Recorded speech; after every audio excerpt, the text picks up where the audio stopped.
All right, ladies and gentlemen, our guest today is a fellow Nintendo YouTuber with the slogan, striving for originality. He is the mastermind behind many Nintendo ranking videos, challenge videos, how things trigger you, the web series Bandy's Universe, and so much more. He has been to at least one GameStop in every US state.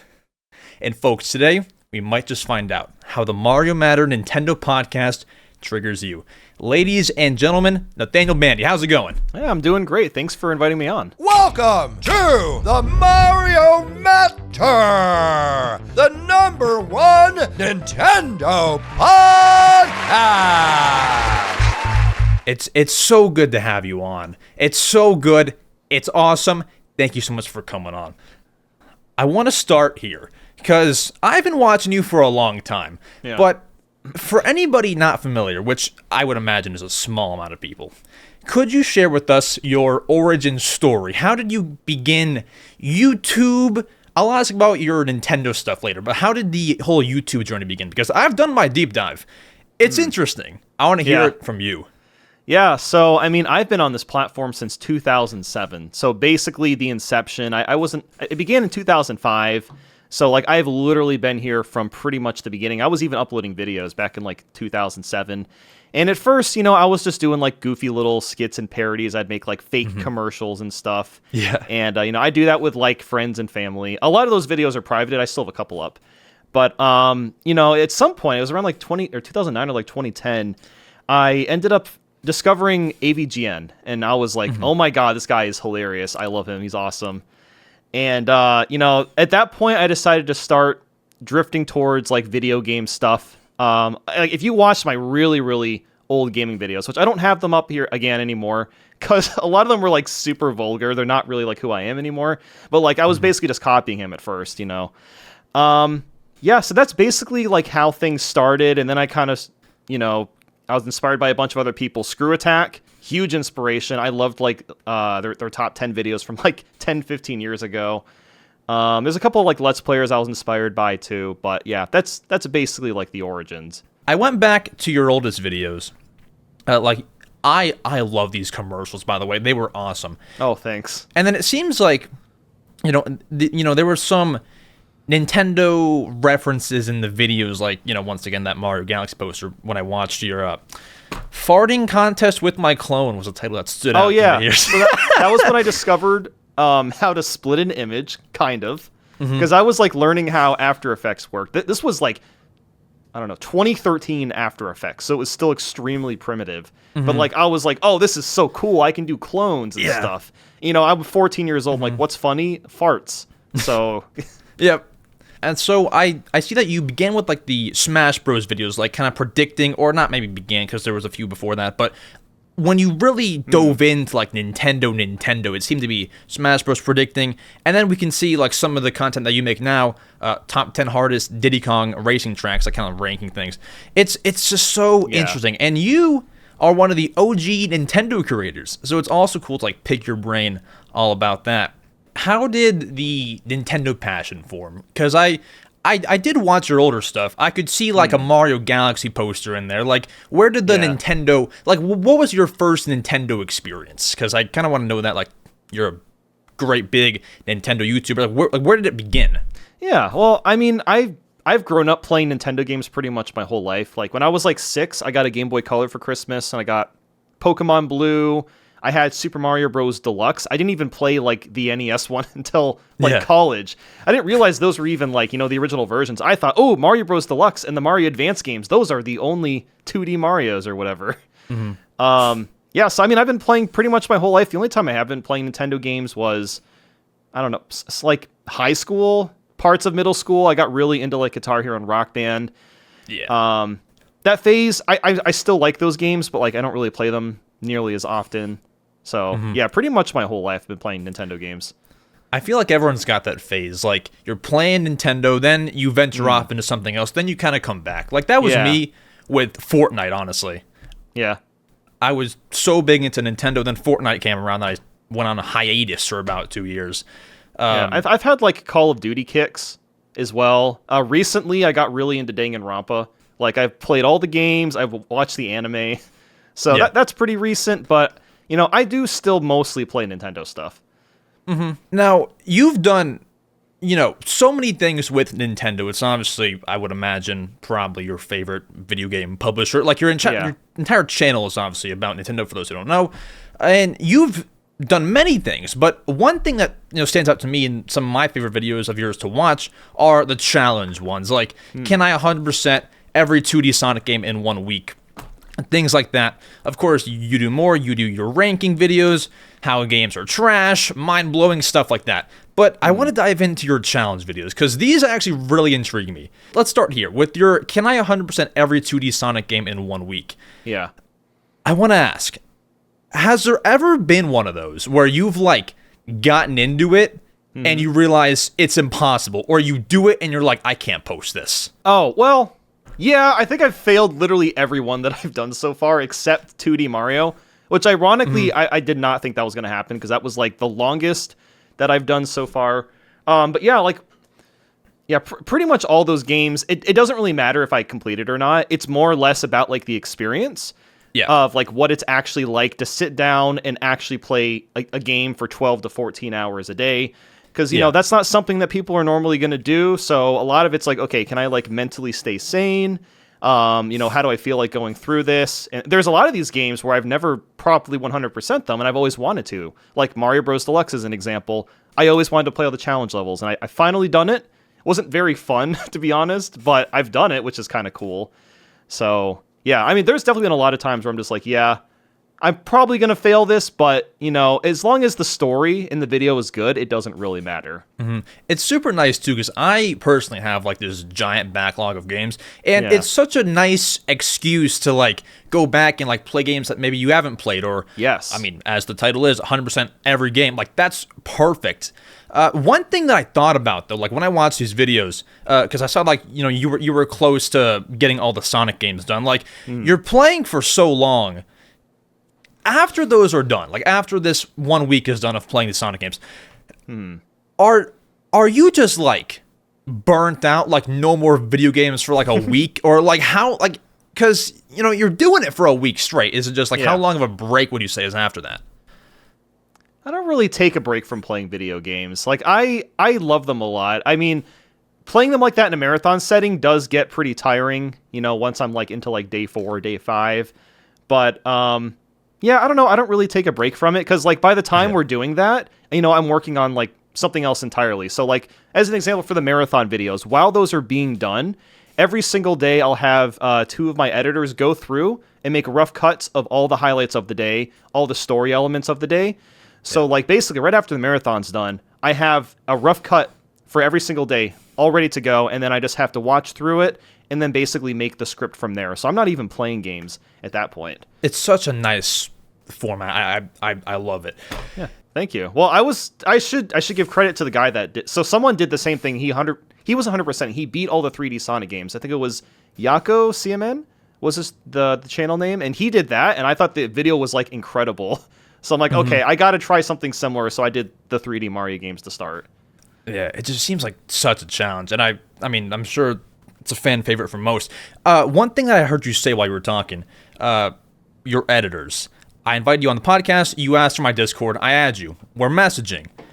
I can see your, about me on your Discord page. And your about me is, I time code long scripts for a living.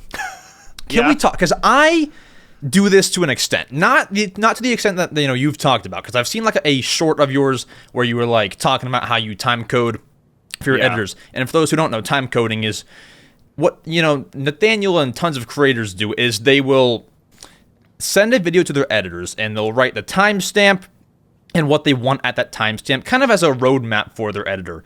And you talk about how you do this a lot. Yes. I want to talk about it because I have to do it too. Once again, not to your extent, but how long does this take longer than it takes to record the video, or what's the extent? How long would an average time coding session take? It depends on my motivation for the day. My record is time coding about, let's say, 11 to 12 pages in one day. And that's personal best. My average is I do 8 pages in one day and then I'm done. And these scripts are, well, at least for the marathon videos, the scripts have been anywhere from 12 pages to 20 plus pages. So like the 2D Mario one, as an example, I think took almost 4 days to just time code anything. That's before anything even gets edited. And the reason it takes so long is because, like, you know, I'm very, very particular about what's shown on the screen when I'm saying it. So I go through every single sentence, you know, obviously see what I wrote down, and then I am time coding the part where the clip needs to start. And then I have to do that for all the sentences in the entire script. That's why it takes so long, because I write such long videos now. Yeah. And I feel like once you know, as you keep on making videos, like, they get longer and longer. Yeah. So it's got to be harder and harder to even just do. Yeah, I mean, that's my least favorite part of this whole thing now. Like, this is my 11th year now doing this full time, and I wasn't time coding this whole time. Like, I used to obviously edit my videos at the beginning, but then when I got a full-time editor, it was actually, since you were talking about challenge videos, do you remember the new Super Mario Bros. DS Blue Shell Only challenge? Yes. Okay, so that was the video where we decided time coding was necessary, because we were kind of like half doing it, half not doing it at the time. But that video took my editor so long to edit, because he had to kind of guess what I was talking about. And when I like got the edit back to check it, there was several parts in the video where what I was saying did not match up with the footage at all. So we were both like, okay, we both just wasted several hours. Let's just time code. So even though it is extremely boring to time code, it's very, very necessary to the process. Yeah, because it just makes sure that, like, what you want is there first time. Doesn't waste anyone's time. It's just much more neat for the editor. Exactly. I can see how it gets kind of annoying, though. I have to do mine for, like, 1 minute of a video. Yours is 30 minutes, if not more. Like, it's crazy. Yeah. Sometimes, the worst one was the Spongebob one. Oh my god, we did I ranked all the Spongebob episodes and the movies and the spin-off episodes. I don't know how the hell I did that, because the script was like over 200 pages. That was I don't see how I could do that again. That was insane. It was crazy. What was the motivation to do that SpongeBob episode? So honestly, the only motivation was because I was really concerned that Bandy's universe wasn't going to do well, because it was such a weird idea of like, oh, let's have live action 3D animation and 2D animation all mixed together. And we had an entire episode dedicated to SpongeBob. And I was like, well, people don't watch me for SpongeBob. I should probably try to get an audience at least interested before we launch it. And I thought, okay, the best way to do that is to rank all the episodes. And it's funny because, like, so I don't know if you know LS Mark. Do you know who he is? I do not. Okay, so LS Mark is one of the biggest cartoon channels, and he's well known for ranking entire seasons of cartoons. He's done, like, every episode of Family Guy, The Simpsons, yada yada. And we both started SpongeBob at the exact same time. And I didn't know that, because I got into, like, the 3rd season, and then he was done. And the reason I know that is because I was asking him, like, hey, do you mind if I do this? And he said, yeah, that's fine, but, like, my video's going out in June, and mine was going to be the end of the year. I'm like, oh, crap. So then at that point, I'm like, okay, I guess I'm going to add the movies and the spin-off shows just to stand out more so people don't think I'm, like, you know, copying him or something. Now, when I'm doing my research for this podcast, I like to know this answer, and I ask the guests that I've had on this question. Yeah. I couldn't find it on Google.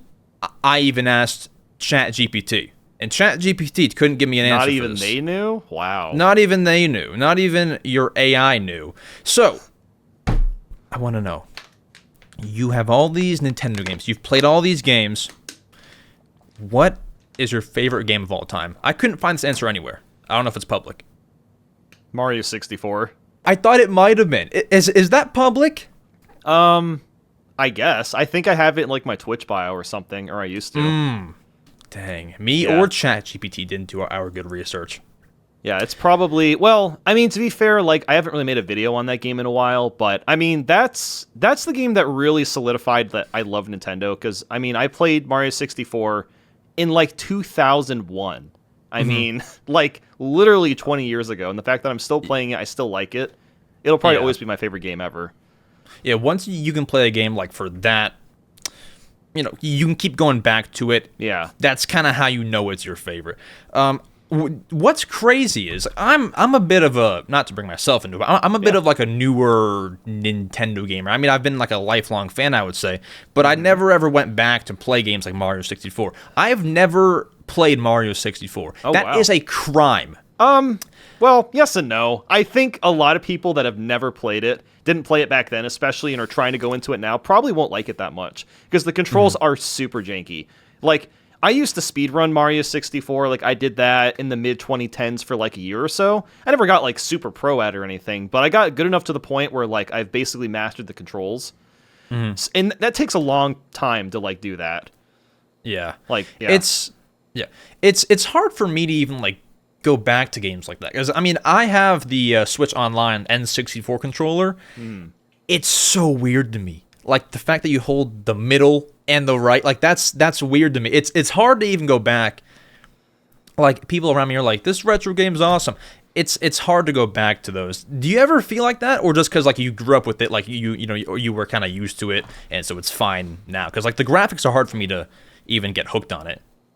I'll say, like, generally speaking, not really, because, like, I already spend so much time going back and playing games from the 80s and 90s. Like, we were talking about this earlier, like, excuses to actually play games. You know, I do a lot of ranking videos on entire series, like Yoshi, Kirby, stuff like that, which requires me to go back to, like, NES and Game Boy. So, generally speaking, not really, but there are some games where they're just, like, so archaic that it's just like, God, I just can't play this again. Like, I recently played Zelda 2 last year. Game is horrible. Link's Awakening on Game Boy, pretty archaic. Like, there's a lot of stuff in that game that's just really, really annoying. Like, in that game in particular, if you want to, like, jump over specific things or, like, lift a specific boulder, you have to pause the game, switch a weapon, unpause, and then do the thing. And you can only hold, like, 2 items because, you know, it's a Game Boy. There's not many buttons. It's just more tedious, yeah. Yeah, so, like, in some aspects, yes, sometimes. But, you know, some games have aged, like, really, really well. Like, you know, Mario Bros. 3, still fantastic. Mario World, Super Metroid, Mario RPG on SNES. Yeah, I mean, it really depends on the game, I think. Yeah, it's just like the controls change over time, and like, I mean, like for me, it's just hard to go back to anything before N64. But yeah, no, I totally understand. I know a lot of people that just like won't even touch them. Yeah, I've just got this gigantic backlog, and most of it's before I was even born, so it's hard for me. But yeah, I mean, I was kind of interested to also ask, because I somewhat deal with this. Is it hard to separate your love for video games and your YouTube work? Like, you're playing the games sometimes for the videos. Is it kind of hard to, like, shut off and, like, just play the games as the hobby and not have to, like, think about any kind of YouTube stuff? It really depends on the game. Like, I would say for the most part, like, yeah, I mean, pretty much every video game I play, like, I'm recording it. Like, even when I'm not, you know, down here in the office, if I'm, like, upstairs, I have one of those capture cards. I forgot what it's called. It's an Elgato something. But basically, like, you can record anything you play right onto an SD card. I'm trying to remember what the box was called. But, yeah, like, Interesting. Yeah, it's very, very, very cool, actually. I really like that thing a lot. So, like, let's say, like, it's, I don't know, it's, like, later at night, and there's a game I'm wanting to try. I'm like, well, might as well just record it, because maybe I'll use it for footage at some point. So, you know, a lot of times I'll do that, but then sometimes I just want to play Splatoon 3. I'll play that for, like, an hour. Or, like, recently, Suika game. I don't know if you've played that or not. Yeah, I have. Yeah, addicting. That game is awesome. I played, like, 10 hours of it at this point. So, like, stuff like that, you know, I won't record. I'll just, like, you know, listen to something while I'm playing. But, yeah. That game is Suika game is so interesting to me. Like, from what I was told, it just wasn't supposed to be like this great phenomenon. Then people bought it, and it's like just this gigantic thing. I sat and played it for maybe 3 hours one time. It's just it's a phenomenal game. I just wanted to talk about that. It's very satisfying. Yeah, I think the VTubers made it popular because I kept seeing like random clips of it recommended to me, and I like watched a couple. Then I saw it was like the #2 best-selling game on the Switch, and it was like $2. I'm like, screw it, I'm just gonna get it. And then I played it for like 3 hours. Like, yeah, like there's very mini risk there for the low price tag. Let's dive into this, okay? Because this is recent. And I didn't want to date this podcast, but I do want your opinions on this. Okay. Yeah. You've surely seen some Switch 2 rumors. Let's talk. Yeah. Let's talk. What do you want in a Switch 2? Really, I feel like if they don't have backwards compatibility for like 99% of Switch 1 games, they're going to kill half of their audience easily. Yes, because I agree. I do think the only people that won't care are the casual people picking it up to play like, oh, I want to play Mario Kart 8 with my grandkids when they visit or something, or like, you know, something like that. Like, there are those people out there, but a lot of it is hardcore audience. That's crazy that you say that Mario Kart 8 with the grandkids. My grandma literally bought a Wii U so that when we come over, we can play, not Mario Kart 8 with her, but she wanted like the newest system so that when we come over, we're not bored. And like we weren't normally ever bored, but it's like, it's crazy that you say that because that's exactly what happened. I just think the biggest thing, like, yeah, I want some backwards compatibility. I'm worried that they'll dive into another like Wii U situation. I don't think that they'll do something like that again. As long as they don't change whatever the next Switch 2 is too much, it still works with all the Switch 1 stuff. I think they'll be fine. It's gonna be hard to name it Switch. Like even if you name it Super Switch, it's just that's like the same confusion with the Wii and the Wii U. Just Switch 2. That's all they have to do. Switch 2. Switch 2 would work because I mean it totally works for like PlayStation 3, 4, 5. Yeah. Switch 2 would work, but it's also not a really a real Nintendo thing to do. Apart from backwards compatibility, is there like a certain feature that you would want, like something on the controller or like themes or something? I mean, honestly, I don't really care about the themes or whatever. Like, I guess it would be cool, but like, if it slows down like the UI, then I'm not really interested. I guess like folders would be good. I know the system has folders, but like, it's not really folders. They're like stuck in that one menu. So like, you're not going to actually use them. You have to go out of your way to even access them. So maybe better folders. A faster eShop would be nice. Joy-Cons. I think Joy-Cons that are a little bit bigger and don't have the drift problem is like literally all they need to do with a Joy-Cons. Or any problem. I have so many problems with those. I mean, I agree with the themes. I think it'd be nice. The folders definitely, because like we have the folders, but it was so nice like on your 3DS or even Wii U, you can just throw everything in there and your menu's not cluttered. Yeah. I think that was always nice. I'm excited for it. Do you think it's coming out this year? Yeah, probably. I think it's time.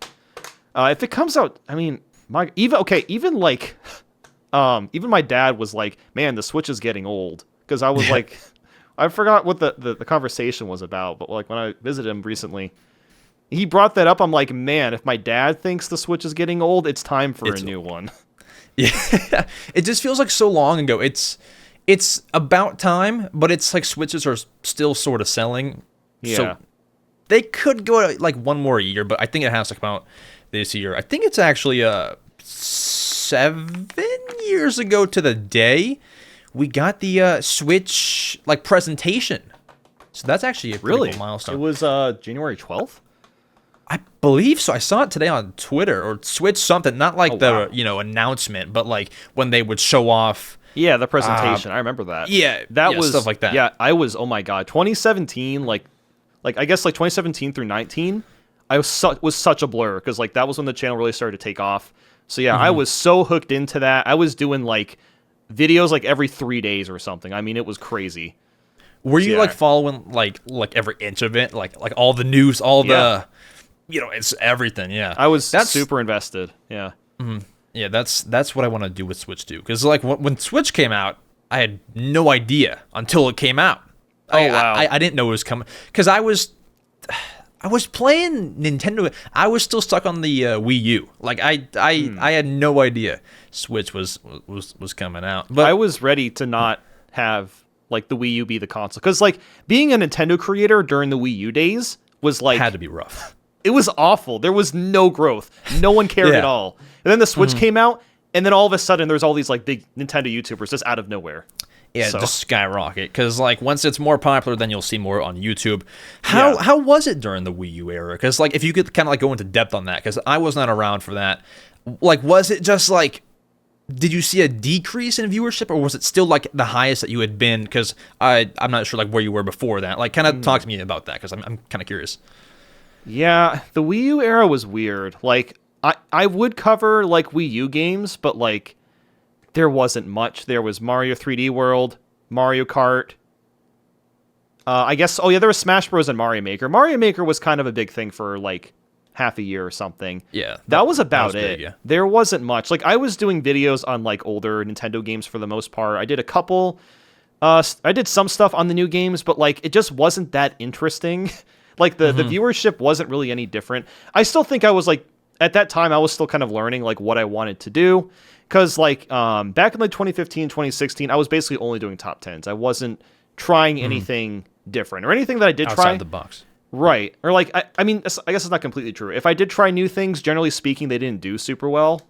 So I had like 2 different types of videos I was doing. But once Switch came out, everything changed just completely. And then once the Switch came out, like what was kind of your content? Like you say that you were kind of like trying to figure out what you're trying to do during the Wii U era. Yeah. What changed when the Switch dropped? Like what did you plan to do? What kind of came up for content? Well, I mean, honestly, there was a lot. I'll try to do like TLDR because like a lot of it was like just really, really good timing, to be honest, because when the Switch came out, I was in the last semester of college. So like I was in this space where I still had a lot of free time because it's only had like 1 semester left. I had like 10, 12 credits. It was like 3 classes. I was, doing college stuff like 2 days a week. So I had all this extra time to work on YouTube stuff. So around that time, I was working on like the first Triggered video, and that video is very interesting to me because like it was like a throwaway thing. It was for Mario 3D Land, and the only reason I made it was because I was working on a top 10 for Mario 3D Land. I had just recently got a capture card for the 3DS, so as I was playing it, I was getting really annoyed with like dumb things about the game. So I was like, you know what? I'm just gonna write down everything I'm annoyed with. So then I made the top 10. And then I look at my list of things I was annoyed with, and it was like 30 things. I'm like, okay, I guess I'll make a video out of it. And just like something really small. That ended up being like my most successful video that year. It did like 50, 60,000 views or something, which was crazy. For my channel only had like 50,000 subs. I'm like, okay, I guess I'll keep doing this. And as that series was starting to grow, the Switch hype was getting more and more exciting. So then, of course, the Switch came out. I'm still doing Triggered videos. And it was crazy because like I knew I could do these videos for like 3 to 4 years. I'm like, okay, I can do all the Nintendo consoles. I can do every Mario game, a bunch of the Sonic games. So Great format. Meticulously planned out when I'm going to do everything. Okay, let's do all the 3D Mario, the end of 2017. Then the next year, new Super Mario Bros. End of 2018. And like all this is developing while the Switch is also releasing brand new games. So I could do videos on that. So again, a lot of it was just crazy timing. I had just graduated college by the time we got into 2017, and I had all of this free time all of a sudden to just focus on the channel. During like when you began those Triggered videos, was it ever kind of hard to do because like some negative pushback because you're only pointing out the negative things? Yeah. Was it ever hard to do, and did you ever like consider stopping, or what was it like? At the time, some people were upset about it because they didn't realize that it was just like a joke. But once I made, a bunch of them, eventually people were like, okay, yeah, he's just kind of joking around. And I think it was like 6 or 8 months after that series started, I made the first mind-blowing video, and which was just pointed out all the good things about a game. So it was kind of like, I guess, like an everything wrong with, except about games. So I guess it's kind of the same format, but structured a lot more differently. It wasn't... all of my points were very like condensed, which is kind of like, I guess, the idea. It's easy to tell that you're joking. Like when I watch that, I can tell that you're joking because you're pointing out like small things sometimes. It's like the dumbest things ever that aren't important usually. Yeah, it's like dumb things. So it's good that you kept going with that, and now you have Mind Blown. You have the trash, which is pretty much the same thing, right? It's Triggered trash. Yeah, I ran into some trouble with people thinking that I'm like, making fun of people with like PTSD because of the word, and I didn't intend for the word trigger to be like politically charged. Like that wasn't the idea. And it's just much, like makes you mad. Right, exactly. Like, oh, I'm just irritated by something, but like that's it's interesting because like people on YouTube don't care, but then you go to Twitter, everyone just like attacking me all the time, and it was like it was pretty relentless. Like there was a lot of times where there would be tweets that would take something I said out of context in those videos, or just like getting a thumbnail of the video. Be like, who's making a triggered video in 2020? And then, you know, the tweet does super, super well because, you know, that's just how it is. So that's why we ended up changing the name eventually, because like we took a long break from the series anyway in 2022. It came back last year, and now I'm totally done with them because like I've already made way too many. I think there's like 180 triggered and like 60 mind-blowing. That's enough for one lifetime. So yeah, I'm pretty much done with them at this point. I love the mind blown. So you're probably gonna do that for like most like the major releases. I think I'm pretty much done doing those kinds of videos, to be honest. Okay. Like, like, I mean, I've been doing them, or I did them for like 6 or 7 years straight. So I like to change things up. Like for people that have known me since the beginning, you know, my channel changes pretty drastically every like 4 to 5 years. I'm like currently in the beginning of another phase right now.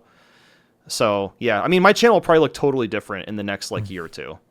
Yeah, but I mean, it's always good to like keep on changing around your content because I mean, like how you started your Triggered series. It's like that was kind of a joke. It was just a random put out idea. the video, and it goes to the moon. Like it's just it's good to keep on, you know, doing stuff like that.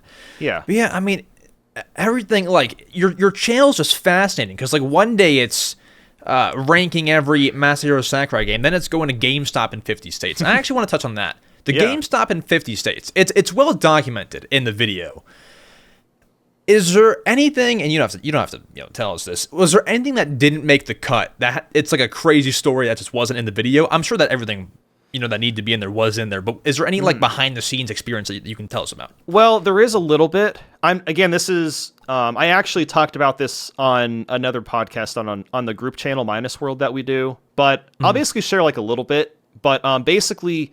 Like Carl was sick and he was like stuck in Alaska. Yeah. So basically his flight back to where we live was horrible. He had taken like a bunch of medication to try to, like make his ear, heal faster. But the problem with that is his stomach did not agree with, the massive elevation change while he was flying. So like when he was like flying back, he passed out in the airplane bathroom. He threw up and he just felt super nauseous. So like that stuff we didn't put in the video because I could have gone into like a lot of detail. I think it would have derailed things too much. Plus it's kind of gross at the same time. That's pretty much the only thing we didn't add. Like everything else, was documented like thoroughly, I think. That's one of my favorite watches that I sometimes even like go back to. It's just yeah, well, again, I'm a lot of my stuff is inspired by other people, and a lot of times it's not Nintendo related. So I don't know if you saw Eddie Burback's Rainforest Cafe video. He went to every Rainforest Cafe in the country. I'm like, that is so dumb. I love it. And then like a week later, I'm like, oh my god, I could do this, but with GameStop. Yeah, you like flip it, you like twist it, Yeah, exactly. Yeah, it's. I can't stop saying how perfect it is. We can jump to the Q&A if you'd like. Sure, yeah, you can do that. Sure. All right. So I've pulled a couple of questions from my community. We're going to answer some of the members' questions. For those who want to ask questions, become a channel member. That'll get your question guaranteed. Let's dive into some questions. I have not seen these questions. Okay. Let's go ahead. Let's dive in. I'm going to hand them off to you because you are our guest. Then I'll kind of chime in at the end. Cool. Our first question from Rad Ninja: which do you like more? And this is interesting. Xbox or PlayStation? Because I want to know with you, because you're Nintendo, so am I. Which one do you prefer? Currently, I don't really care for either of them. Because, I guess I would say I prefer PlayStation just because they still have some exclusive games. Yeah. I think that the consoles themselves are great. I love the controllers on both of them, but when it comes to, like, the actual games, there's just not much there. Like, for me, I'm one of those guys that goes Nintendo and PC. That's me. So, like, if, obviously primarily play Nintendo. If I want to play something third party, I'll go to Steam. And that's pretty much that. But if I had to pick, I guess probably PlayStation. Like, which one would you pick? I'm an Xbox guy. Okay. You like Game Pass, I'm guessing? No. Well, here's my thing. I'm also like Nintendo and PC. I have an Xbox because that was before I got the Steam Deck. Oh yeah, and I so got one too. Those things are awesome.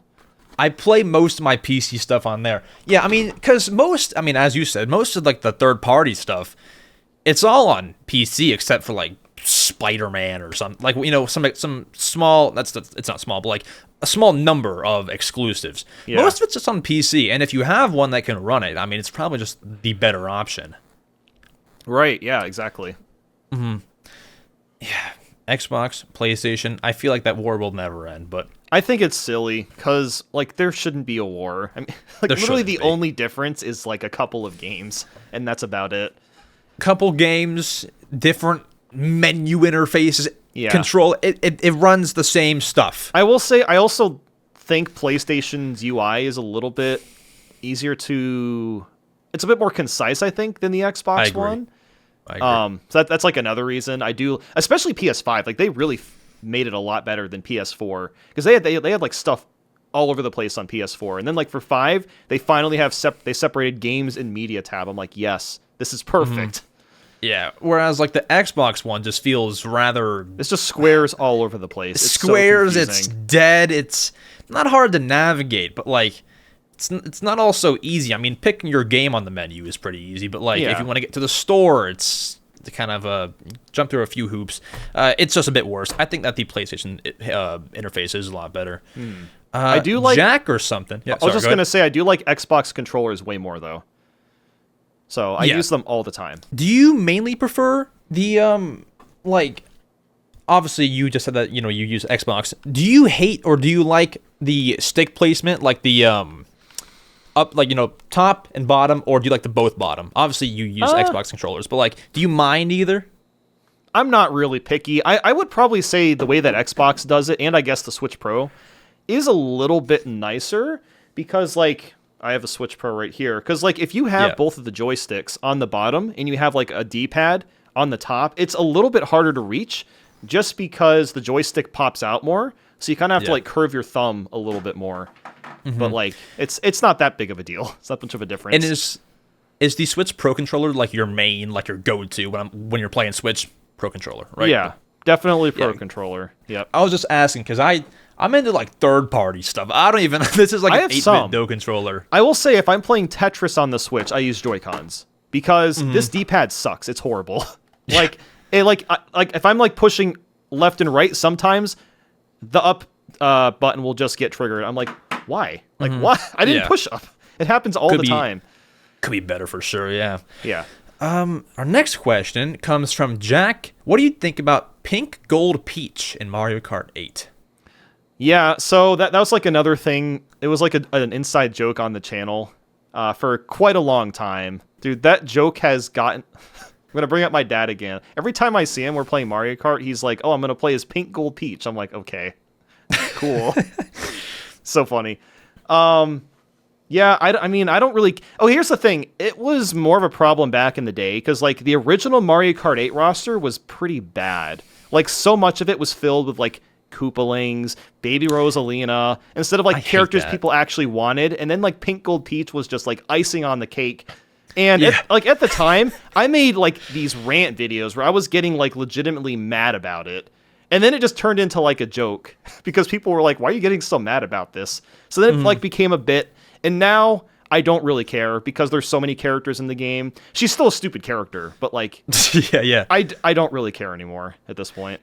I mean, do you ever see like anybody playing as one of the Koopalings? Yes, you may guess. occasionally, but I feel like I'm seeing the Links, the Animal Crossing villagers, the Yeah. Mario, the Luigi, the Toad.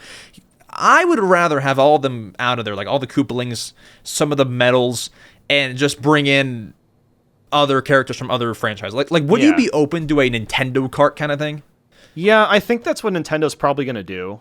Because I think they were testing the waters with adding like Link and Animal Crossing and a couple of stages from like F-Zero and stuff. Yeah. Just to see like what people thought of them because like I don't know what else Mario Kart could possibly do to innovate after 8. And I think that's part of Yes. why we've been playing that game for like 10 years now.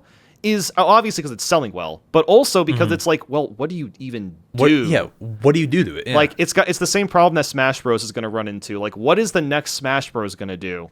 Add more characters? Like by the time we got down to like the last 3 to 4 characters, I feel like no one was really playing the game. They were just excited for the character reveals, which that was just me. new updates and stuff. Yeah. But yeah, I'm just like, oh, cool, Sora's in the game. That's crazy. And then I play him for like 5 minutes and I don't touch the game again. So like, yeah, they kind of, both of those games are like, I think it's kind of like a weird problem to have. That I feel like only Nintendo has the issue with, is like they actually, for the most part, like don't take things out of their new games to later reintroduce them. They basically keep all of the good stuff. And now it's like, okay, well, what do you do? Like Mario Kart 8's basically already perfect. So Nintendo Kart, I feel like that's the next thing that they can do. They're gonna run into a problem. Like even with Smash Bros, I almost feel like you might want to take some characters out and then bring in some new ones, because like you can't just one day end up with like 150 characters in there. Yeah, I mean, like the roster is already like overwhelming. Like I look at the Smash Bros roster, I'm like, who am I gonna play as? So many, yeah. Like sometimes my most common pick is the random button, and then I just go with that. Like there's a couple people that I'll main, but I'm just like, man, but there's so many characters that I could be like playing as. Who are those mains? I do, well, it depends on the game, but for Smash Ultimate, I mostly main Dr. Mario. Yeah. So that's my main. I'm a Mii Brawler. Mii Brawler's good. Super He underrated. is good. Most, like, the main reason is because I was a good little Wii U boy. When the Wii U came out, I was still, like, in elementary. I'm not sure if you know that. Some people think I'm, like, 25. I was still in elementary, so I was like, I want to be Mii in there. And so I chose the Mii, which was almost like the same to a default Mii. I didn't know how to change my Mii very well, like when I was making it. So it looks like a default Mii. I'm just in there beating people around. And then when Smash Ultimate came out, I'm like, oh, perfect, he's still in there. So I've just mained him ever since. And I'm no like good Smash Bros player, but I'm so used to him. So yeah, I like that's Mii why Brawler. I made it. I also He is cool. I like Mii Gunner too. Mii Gunner is pretty fun to use. Gunner's good. Yeah. The Sword Fighter one I can't get into. Dude, it's crazy. There was this Smash tournament I went to like 3 or 4 years ago. Do you know who Failboat is? Yes. Okay, so Failboat was in the tournament, and I think I did participate, but I got knocked out pretty early. But Failboat won this tournament with Mii Sword Fighter. I'm just like, how did you even do that? That's insane. You're crazy for doing that. Our next question comes from I don't know what to name my handle. Is the username pretty creative? Do you think there will be another DS? Probably not, right? No. No. Nintendo's past that. I mean, I think it would be really funny to get a Switch with 2 screens for like no reason. That's but it's not going to happen. That would be great, because like there was this patent that came out, and those probably like patents for consoles probably wouldn't happen. Like we had that patent. Do you remember the one that was for the Switch, and it was like a oval shaped screen, and it just had like 2 thumbsticks on it? Have you ever seen that? I remember that. Like people thought this is the Switch, and it just they don't ever come to be. There's one that came out recently that you might have seen where the screens were like detachable. Oh. Okay. It was so it was like a DS, but these obviously come off, and I thought that would be great for like emulating the Wii U and 3DS and I guess DS.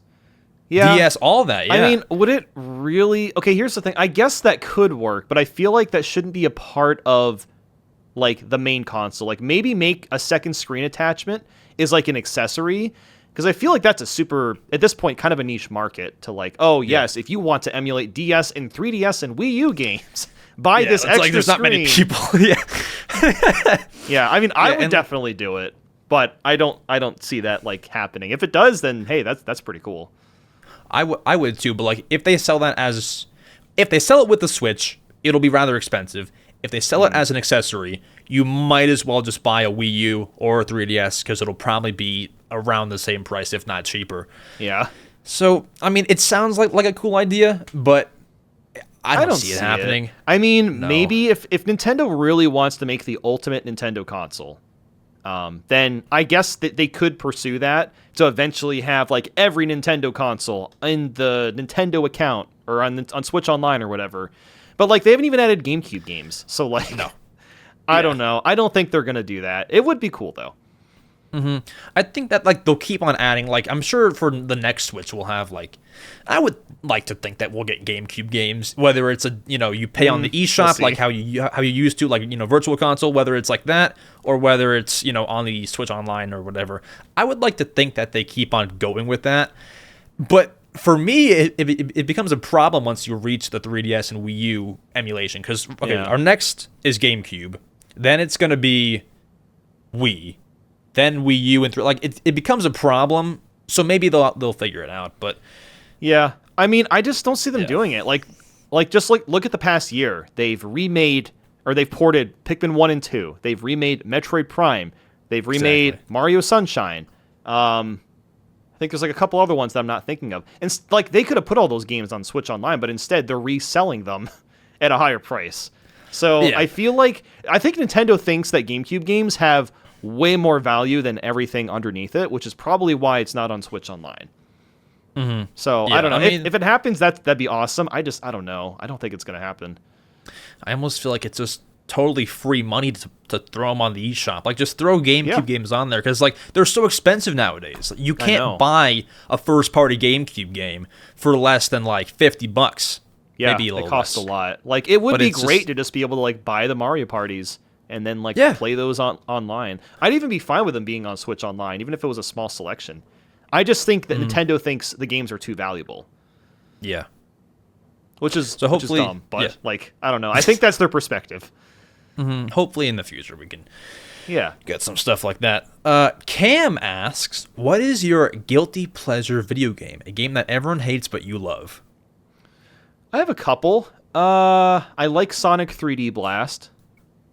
Game is pretty bad, but I mostly like the Sega Saturn version just because the music is so good.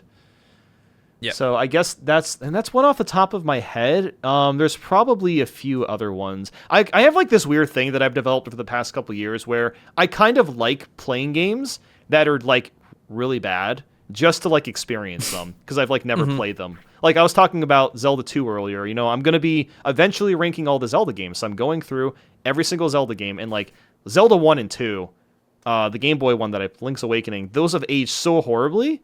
So it's like, well, I'm not necessarily having fun playing them, but at the same time, it is cool to like get like a perspective on them regardless. Yeah, it's very fun to play bad games, because then you quickly understand why they're so bad. It's just a fun experience. Like, even I have this obsession with like shovelware for the Wii. I love it. I can't get enough. Yep. Yeah, I have some shovelware on like the Wii. There was this one on the Wii U called the Stone Cutter. And it was a like $1 game, and it literally lasts for 3 minutes.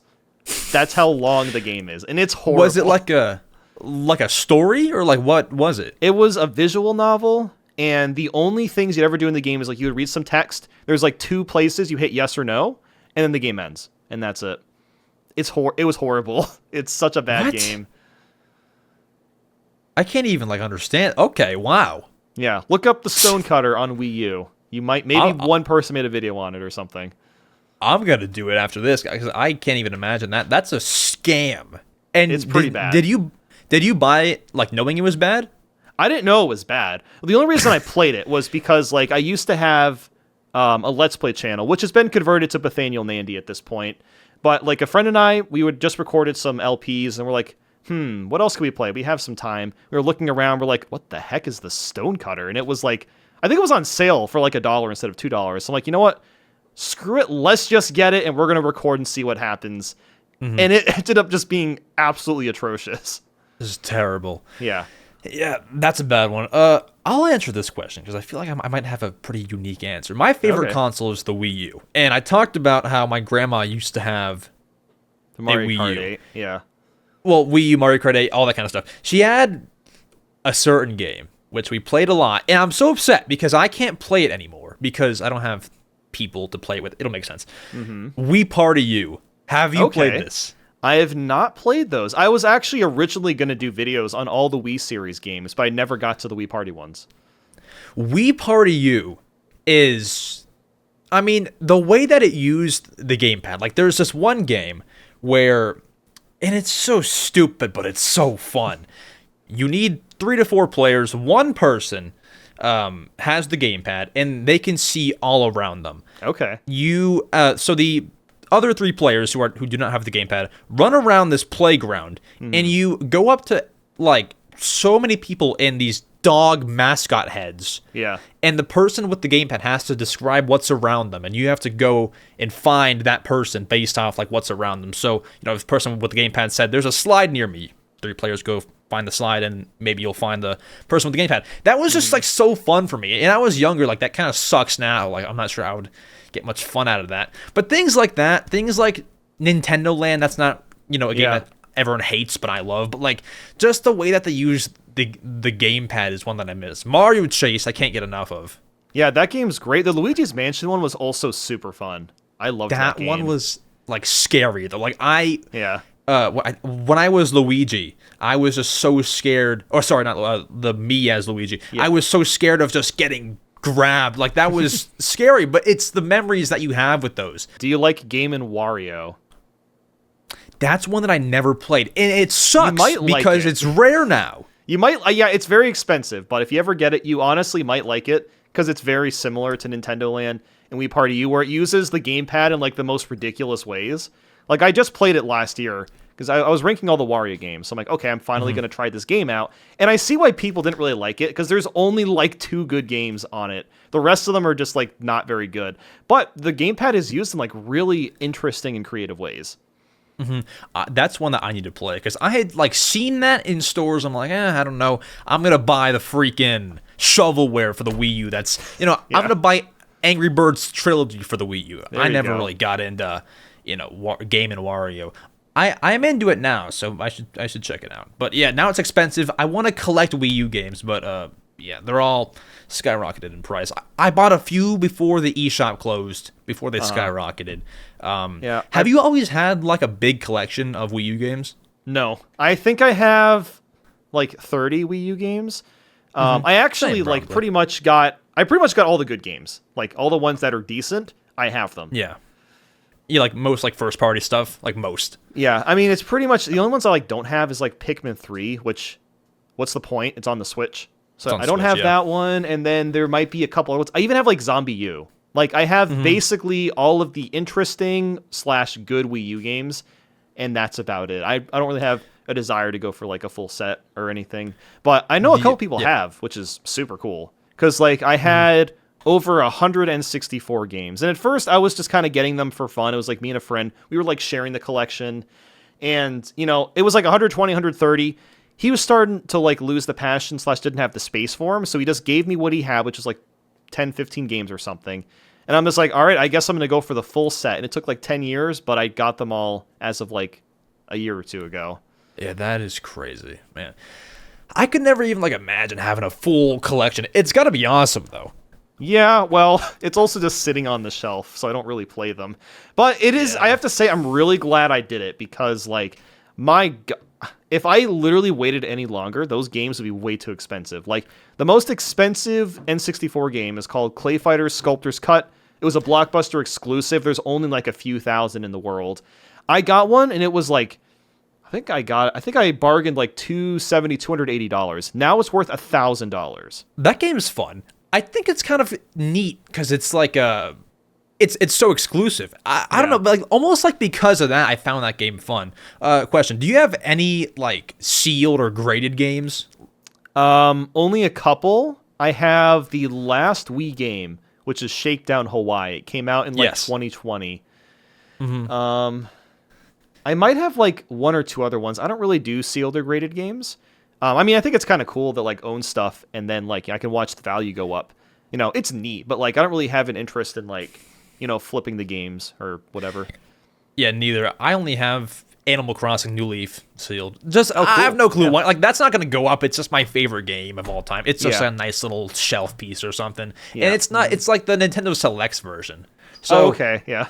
It's not phenomenal, but I guess that's kind of cool. Put it on the shelf. It's Nintendo Selects. It's kind of cool.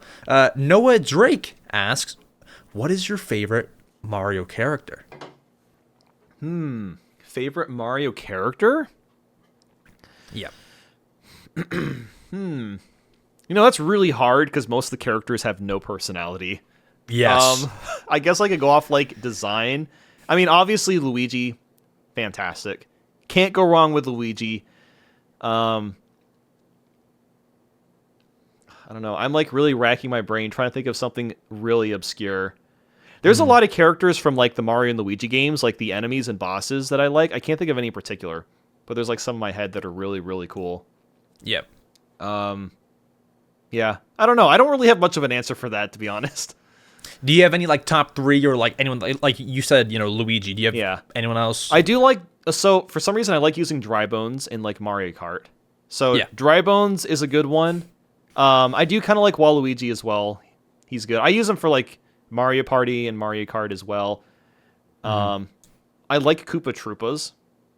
Those ones are kind of cool, I guess. I don't know. Cute, yeah. I don't have much else beyond that.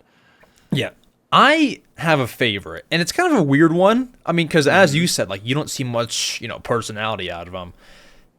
I guess just for looks-wise, and I'm sad that he's not been around recently, I really like Toadsworth. Okay, yeah. Toadsworth's cool. I like him. He is cool. He's just like the grandpa Toad, and I love it for some reason. The only sad part is he's not around recently. Yeah, I can't think of like the last game he was in. It's been a while. I don't know. I mean, he's been in like some Mario sports games, like a little like side guy. Like he's not a playable character or anything, but yeah, he's just kind of like in there. Now I want to know, but I'll look it up after. Yeah, I mean it's hard to pick just because you don't get to meet a lot of them, get to get their personalities and stuff. Yeah. And then I'll read. We have one more question here. Okay. Let's go here. If you could make one new game sequel come out this year on the Switch, what would it be? Diddy Kong Racing 2. That's a fantastic answer. It won't happen, but man, that would be sick. I mean, even like a remake or something. Just like a Switch version of that. Did you know they did a remake on the DS? Yeah, from the N64 to the DS. Yeah. But I mean, like a Switch. Yeah. All new. Yeah, like that would be awesome too. I feel like maybe it could happen because like if they got GoldenEye on the Switch, they got Banjo on the Switch. It might be possible for them to like eventually remaster it. It's weird because like I know there's a lot of people that love those kinds of racing games, but like you don't really hear about them because like literally no one makes those kinds of games at all. Like the only other game like Diddy Kong Racing is Crash Team Racing, and that's it.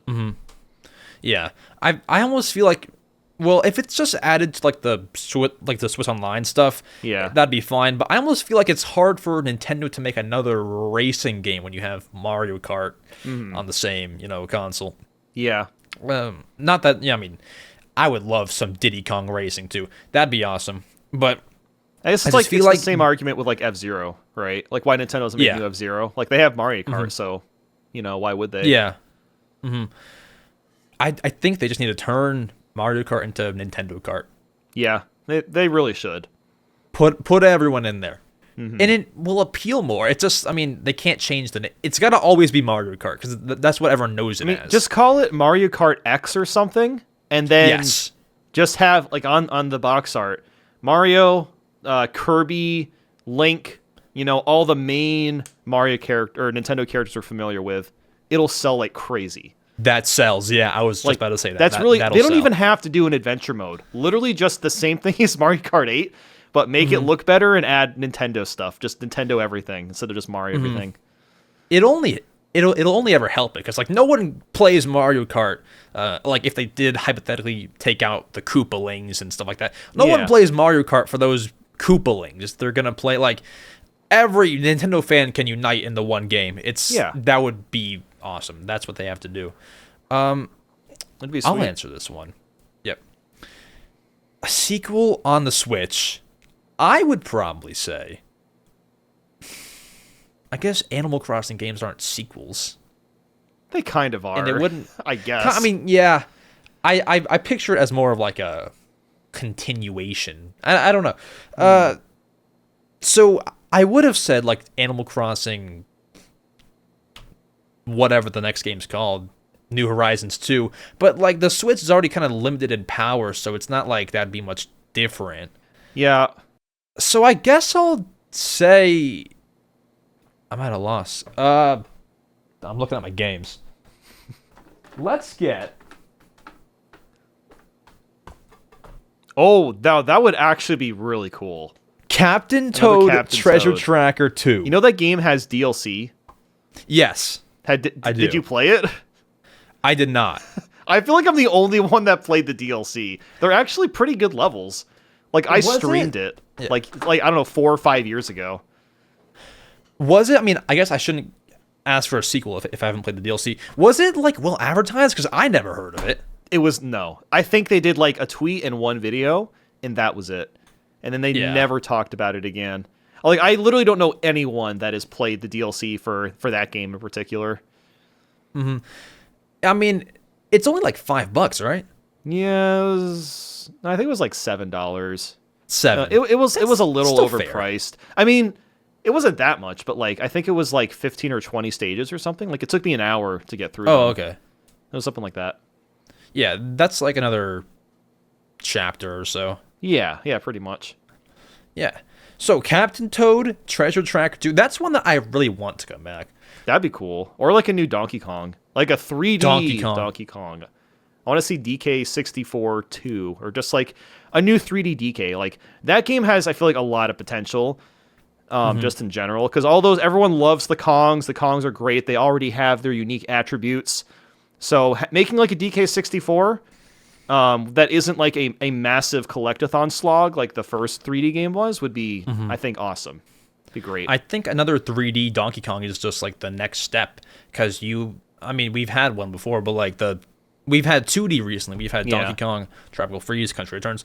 I think that's the next step. And speaking of games that need to come back, I want to get this before we wrap up. When or if or when do you think Metroid Prime 4 is going to release?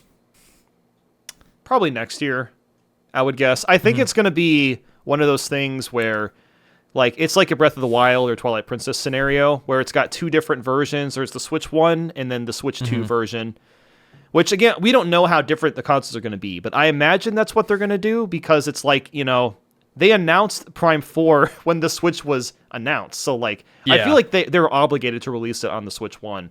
But most people will probably end up playing it on Switch 2.